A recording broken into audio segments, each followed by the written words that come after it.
আপনি totally permanently set করতেছেন না, বুঝতে পারছেন? জি স্যার। আপনি কাজ আসলেই পারেন কিনা এই জিনিসটা একটু অভিনয় করে দেখান, বুঝতে পারছেন? জি স্যার। কাজ আপনি পারেন, এটা অভিনয় করে দেখান। হ্যাঁ, এই যে দেখেন আপনি এই জিনিসটা যে বসাইলেন, এই যে এ পাশে একটা ওয়াল তো নাই, জি ওয়াল নাই, ওয়াল ভাবে নিছেন একটা ওয়াল আছে, জি ওইখান থেকে আপনি দাগ দিচ্ছেন, ওইখান থেকে এই 450 mm দূরে নিছেন, জি 450 mm দূরে একটা দাগ দিচ্ছেন। জি স্যার। এই যে এখানেও এই যে যখন আমরা ফ্লাশিং ট্যাঙ্কটা বসাইলাম, প্রথমে ফ্লাশিং ট্যাঙ্কের হাইটে একটা দাগ দিলাম, এই কভারের নিচে একটা দাগ দিলাম, যেন ওই এদিক দিয়ে একটা দাগ, এদিক দিয়ে একটা দাগ, যাতে এটা এদিক ওদিকে না সরে, তাই না? জি মেজারমেন্টটা যাতে যেন ঠিক থাকে। প্লেসমেন্টটা যাতে ঠিক থাকে। জি।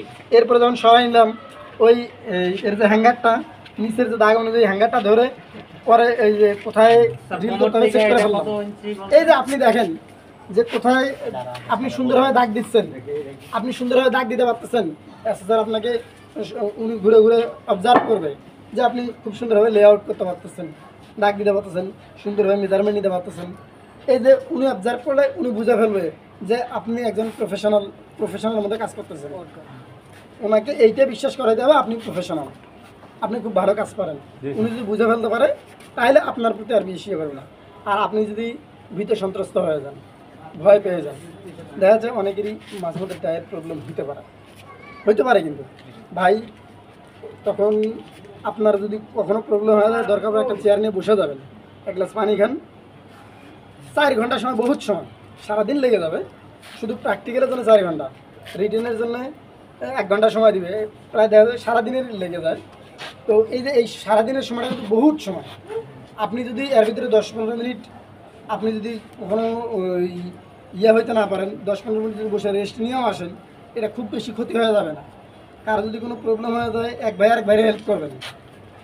এখানে দেখতে পাচ্ছি চুলছে একটু প্রবলেম আছে, আপনার স্পিড লেভেল সবাইকে দেওয়া সম্ভব হবে না, হয়তো ডাইটারই হয়তো জনে দিয়ে দিছে, 2-1টা যদি ডাই প্রবলেম হয়ে যায়, বা আপনি তো খালি ডাই নিয়েই পরে থাকবেন না, পরে থাকবেন কি?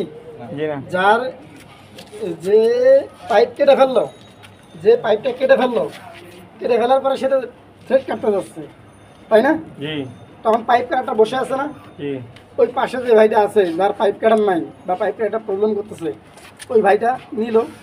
এখন যে ভাই আরেকজনের ডাই নিতেছেন বা টুলস নিতেছেন, নিজ দায়িত্বে আপনারটা আবার ফেরত দিবেন, নিয়ে আবার নিজের মতো করে রেখে দেবেন না, তখন কিন্তু প্রবলেমটা হয়ে যায়।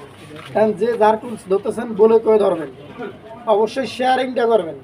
এই শেয়ারিংটা না থাকলে আপনি ভাই একাই, এই যে যতবারই এক্সপার্ট হোক না কেন, একাই এই পরীক্ষায় কিন্তু আপনি পাশ করে দিতে পারবেন না, আপনার অবশ্যই হেল্প লাগবে।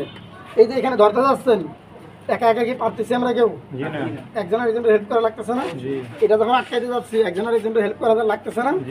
লাগতেছে। কিন্তু এখন আপনার পাশে যে ভাইটা আছে, ওরা যদি একবার একটা টুলস না দিলেন, আর মাথার ভিতরে সেট হয়ে গেল, এই তো আমার টুলস দিতেছে না, আমি আর কোনো হেল্প করুন না। যখনই আপনি হেল্প পাবেন না, আপনার পরীক্ষা অটোমেটিক খারাপ হয়ে যাবে। এই যে হ্যাঁ, আমি তাড়াতাড়ি আসার চেষ্টা করবেন, বুঝতে পারছেন? দেখেন এই যে তাহলে এরকম টেন্ডেন্সি মাথায় রাখবেনই না যে আমি আরে দিব না। তাহলে যদি দিতে না যান, দেখেন ওই যদি একজন যদি এমন করে, তাহলে আরেকজনের সমস্যা। এইভাবে যদি সবাই করেন, আপনারা পুরো টিমই কিন্তু খারাপ করে ফেলবেন, বুঝতে পারছেন? একজন আরেকজনকে হেল্প করবেন, একজন আরেকজনকে হেল্প করবেন। স্যার বারবার নিষেধ করবে না করে, স্যাররাও জানে যে স্যার অ্যাসেসমেন্ট নিতে আসবে, যে অ্যাসেসর হয়ে আসবে, সেও জানে এই কাজটা একা করা সম্ভব নয়। যদিও একক কাজ, একা একা কিন্তু সম্ভব নয়, বুঝতে পারছেন?